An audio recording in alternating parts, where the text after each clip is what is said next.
Welcome to Vlog in Depth. There are many reasons why BTS have become the world-conquering marvels they are today, but perhaps the most important one is the most basic of all, their music. The Korean group have packed in a lot of work since they debuted in 2013, experimenting a whole heap along the way. The Bangtan Boys have done it all, from lovesick serenades to dissecting society's ills, from hip-hop hard hitters or ciphers to ballads that tug on your heartstrings, not to mention the positive messages that they weave into each song. With 147 tracks at the core of their discography, we're not counting Japanese releases or songs put up for free on their Soundcloud here. You might expect there to be some duds along the way. No one is perfect, and that goes for the Korean idols, too. Yet this journey through each track makes it very clear that they've not only been incredibly consistent over their first 13 years, but have also constantly leveled up in a way that most bands can only dream of. James Ford has told NME about the era origins of Arctic Monkeys' new track, Opening Night.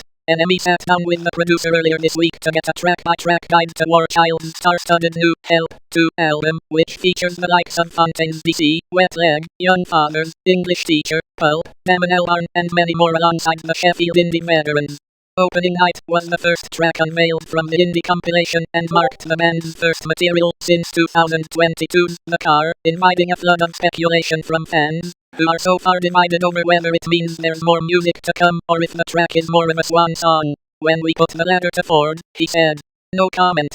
They're all still great mates, and they may do something again, but there's nothing on the cards right now."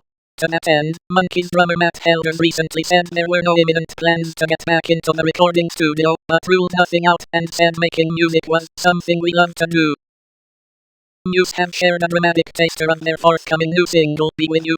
Check it out below. The rousing snippet sees frontman Matt Bellamy performing in a church on an organ and finds the band returning to their more operatic side as the frontman sings.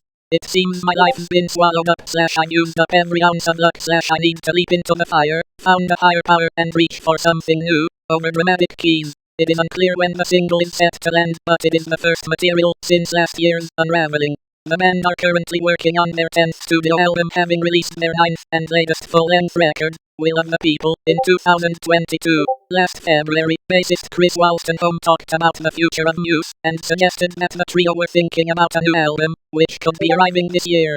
"I think we're gonna start work on the next record fairly soon," he said, explaining that the group weren't signed to a label at the time.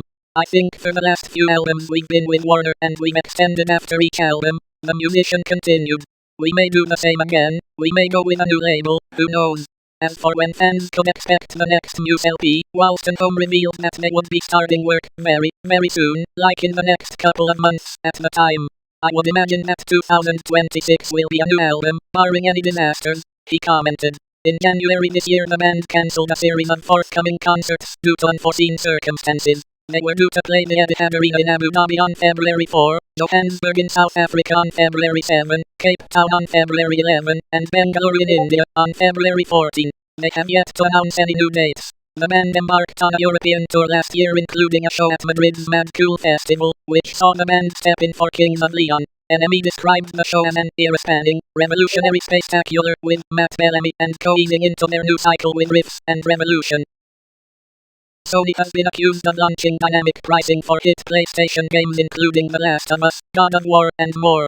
PlayStation price monitoring website PS Prices has been tracking the cost of various games on Sony's digital store after they discovered unusual offer structures containing experiment identifiers. Over the weekend, they shared an update on Sony's alleged dynamic pricing, revealing that 139 different games in 68 regions were affected, with price differences coming in between 5.3% to 17.9%. Dynamic pricing means that the cost of an item can fluctuate based on demand, purchase history, time of day, or location. The controversial model is used with ride-sharing apps, hotels, and flights. Some PlayStation Store users see experimental prices that are significantly lower than the standard retail price, explained PC Prices. This is a controlled test by Sony to study the price elasticity of demand. Users are randomly placed in control or test groups and see different prices for the same games. To start with, just a handful of games were included in the test, but Sony has recently added some of its biggest titles to the experiment, including God of War, Marvel's Spider-Man, Helldivers 2, Stellar Blade, and The Last of Us. This indicates the seriousness of the experiment. Sony is prepared to change prices on its key titles, wrote PS Prices. According to Polygon, Sony is yet to respond to the findings. On social media, PlayStation users have found that the cost of certain games increases after they log into their online account, and sale prices also differ between accounts. That's all. Thank you for your attention and see you next time.